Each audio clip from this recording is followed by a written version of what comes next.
তো জীবনের তো কিছু কিছু পার্ট থাকেই, যে পুরোটাই যে তোমার জীবনের সাথে মিলবে এটা নয় আর কি। আমার মাছি দৌড়ে আসছে, কি হয়েছে কি হয়েছে, আমি খুব কষ্ট পেয়েছি, ওটাতে আর কাজ করি নেই। তোমাকে তো কাঁদলে চলবে না।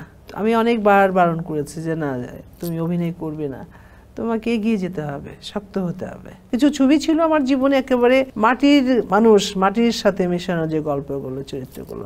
গাড়িয়াল সন্ধ্যার সময় বাঁশি বাজিয়ে গান গাইতে গাইতে যেতাম, পিছু পিছিয়ে দৌড়াতাম। আর আমি খুব কল্পনা প্রবণ বেশি। আসলে সিনেমা থেকে অনেক সময় দেখা যাচ্ছে অনেক কারণে বাদ পড়ে যাওয়া হয় বা অনেক ধরনের সিচুয়েশন থাকে, তো সিনেমা থেকে আপনাকে বাদ দেওয়া হয়েছিল এবং পরবর্তীতে আর কাজ করা হয়নি, এমন কোনো পরিস্থিতি ছিল? হ্যাঁ, যখন আমি প্রথম এসেছি তখন আমাকে একটা ছবিতে কাজ করা হয়েছিল, নতুন হিরো ছিল, আমিও ছিলাম। যখন দেখেছি যে আমার পরে আমি আছি কিন্তু আরেকজন হিরোইন আছে, তখন আমি খুব কষ্ট পেয়েছি, ওটাতে আর কাজ করি নেই। 1 মিনিটে নগদ ইসলামিক অ্যাকাউন্ট খুলতে ডায়াল করুন *167#।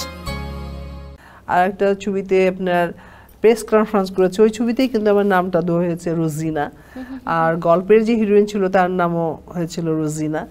পরবর্তীতে একদম সব ঠিক, ড্রেস মানে তারপরে সব মহড়া টহরা সব ঠিক হয়ে গেছে। শুটিং হয়তো 7 দিন 10 দিনের মধ্যে হবে। পরে শুনলাম যে ওই ছবিটাতে আমি হচ্ছি না। হ্যাঁ, তখন এই ছবিটা যখন আমার হলো না, তখন আমার খুব শ্রদ্ধাভাজন চলো director, film director Fakhrul Hasan Bairagi, ওনার অনেক ছবিতে আমি কাজ করেছি। তো তখন উনিও নতুন, অত বেশি ছবি করেন, মধ্যে একটা আবার করেছে।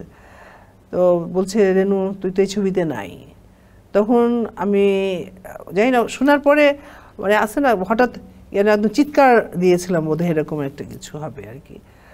তো আমার মা ছিল, উনি ড্রয়িং রুমে বসে কথা বলছে, তখন আমি লালমাটিয়াতে ছিলাম আমি। তারপর আমার মাছি দৌড়ে আসছে, কি হয়েছে কি হয়েছে, তখন বৈরাগী ভাই আমাকে ধরে ফেলছে আর কি। তো বলে কি হয়েছে, বলে যেরকম ব্যাপার, আসলে ওকে বলাটা উচিত যে ছবিতে ও নাই। হ্যাঁ, কারণ এটা কিন্তু মহড়া চলছে 2-3 মাস হলো ধরেই, সব কিছু ড্রেস আপ থেকে শুরু করে, স্ক্রিপ্ট থেকে শুরু করে, অ্যাক্টিং থেকে শুরু করে, ডান্স থেকে শুরু করে, সব কিছু। আর তারপর অনেক বড় শুরু করে আপনার এই প্রেস কনফারেন্স করা, সব জার্নালিস্টদেরকে ডেকে এনে ওইখানে আমার নামটাও ডিক্লেয়ার করার। রোজিনা কিন্তু আমার চলচ্চিত্রে দেওয়া নাম, তো যার জন্য আমি খুব শকড। তো তখন আমার মা বলেছিল যে না, তোমাকে তো কাঁদলে চলবে না, শক্ত হতে হবে। হ্যাঁ, আমি অনেকবার বারণ করেছি যে না, তুমি অভিনয় করবে না, তোমাকে এগিয়ে যেতে হবে, শক্ত হতে হবে। হ্যাঁ, তুমি কেন মানে ভেঙে পড়ছো? একটু জানতে চাই, আসলে অনেক ধরনের অভিনয় করা হয়েছে, অনেক গল্পে কাজ করা হয়েছে, এমন কখনো হয়েছে যে অভিনয় করার সময় মনে হচ্ছিল এটা তো আমার জীবনেরই একটা গল্প, জীবনের সাথে মিলে গিয়েছিল? না, কত ফোক ফ্যান্টাসি ছবি করেছি, কত সোশ্যাল ছবি করেছি, কত গ্রামীণ ছবি করেছি। তো জীবনের তো কিছু কিছু পার্ট থাকেই, যে পুরোটাই যে তোমার জীবনের সাথে মিলবে এটা নয় আর কি। হ্যাঁ, তবে গ্রামীণ ছবি করতে আমার খুব পছন্দ হতো, কারণ ওইখানে একদম খুব স্বাচ্ছন্দ্য বোধ করতাম। মেকআপ, গেট আপ, মানে পোশাক আশাকে, এগুলো খুব ভালো লাগতো। যে বিনি সুতার মালা, দিনকাল, তারপর সুরজ মিয়া, এগুলো কিছু ছবি ছিল আমার জীবনে একেবারে মাটির মানুষ, মাটির সাথে মেশানো যে গল্পগুলো, চরিত্রগুলো। আমি চেষ্টা করেছি ওইভাবে করার জন্য। তাই আমি অবশ্যই আপনার গ্রাম উইথ মফস্বল, গ্রামটা বলছি এই কারণে আমার নানা বাড়ি, এখন তো রাস্তাঘাট কত কিছু একদম অনেক ডেভেলপ, তখন কিন্তু মেঠো পথ ছিল আমার নানা বাড়ি যেটা ছিল, আর রাজবাড়ি সবসময় মফস্বলই ছিল। তখন কলেজ, স্কুল, সিনেমা হল এখন আরও ডেভেলপ হয়েছে। তা আমি 2 জায়গায় মানুষ হয়েছে।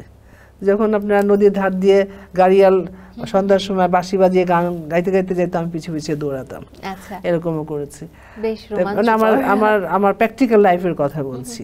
তারপর আপনার পাল তুলে যে নৌকা যেত না, মানে কাঁধের মধ্যে অনেক রশি দাঁড় করে, এটাকে কি বলে মনে নেই, তো ওরাও কিন্তু দেখা গেল গান গাচ্ছে, আমি কিন্তু বসে আছি। আমি এগুলো আমার ভালো লাগতো আর কি, যে যার জন্য অত বন্ধু বান্ধব, অত বেশি গসিপিং, আর আমি খুব কল্পনা প্রবণ বেশি, এখনো পর্যন্ত কল্পনার একদম অনেক দূর চলে যাই।